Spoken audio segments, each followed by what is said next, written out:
आज दिनांक 16 जानेवारी. आजच्या प्रवचनाचा विषय नामाकरताच नाम घ्यावे. नाम हे निसरड्यासारखे आहे. निसरड्यावर गवत वाढत नाही आणि त्याच्यावर पाय पडला तर घसरतो. त्याप्रमाणे नाम आपल्यावर उपाधी ठरू देत नाही. त्याला कोणत्याही उपकरणाची गरज लागत नाही.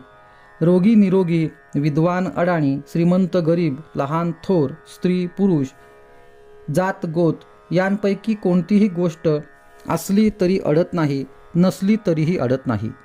नामाशिवाय दुसऱ्या कोणत्याही साधनाला शक्ती, बळ, पैसा वगैरे कोणत्या तरी गोष्टीची मदत लागते. असे हे अत्यंत उपाधिरहित असलेले नाम आपणही अत्यंत उपाधिरहित होऊन घेतले तरच त्यात आपल्याला प्रेम येईल. आपण उपाधिरहित होणे म्हणजे नाम हे केवळ नामाकरिताच, स्वतःच्या कल्याणाकरिताच घेणे, जगातल्या दुसऱ्या कशाही करिता न घेणे. आपण जर ते सकाम बुद्धीने घेतले तर इच्छित कार्य भागही साधत नाही आणि आपले कल्याणही साधत नाही. सकाम नाम घेणे ही किती वाईट आहे हे सांगणे फार कठीण आहे. असे पहा की स्त्री ही अत्यंत पवित्र आहे, कारण देव, संत यांच्यासारख्या विभूतीही तिच्या पोटी जन्म घेतात. अशा स्त्रियांना पळवून नेऊन अनितीने वागायला भाग पाडून त्यावर पैसे मिळवण्याचा धंदा काही लोक करतात. ही किती निंद्य गोष्ट आहे बरे. पण सकाम नाम घेणे ही गोष्ट त्याहीपेक्षा कितीतरी पटीने अधिक निंद्य आहे. म्हणून नाम हे नामाकरिताच घ्यावे. त्याचा संबंध आपल्या इच्छा अपेक्षांशी ठेवू नये. नामाकरिता नाम घेतल्याने मन आपोआप अंतर्मुख होऊन जाते. नामाच्या सहाय्याने मन अंतर्मुख केल्यावर आनंद सापडतो. आपल्या हृदयातच तो सापडतो. आपण 3 गोष्टींकडे कटाक्षाने लक्ष द्यावे. पहिली, आचरण अगदी शुद्ध ठेवावे.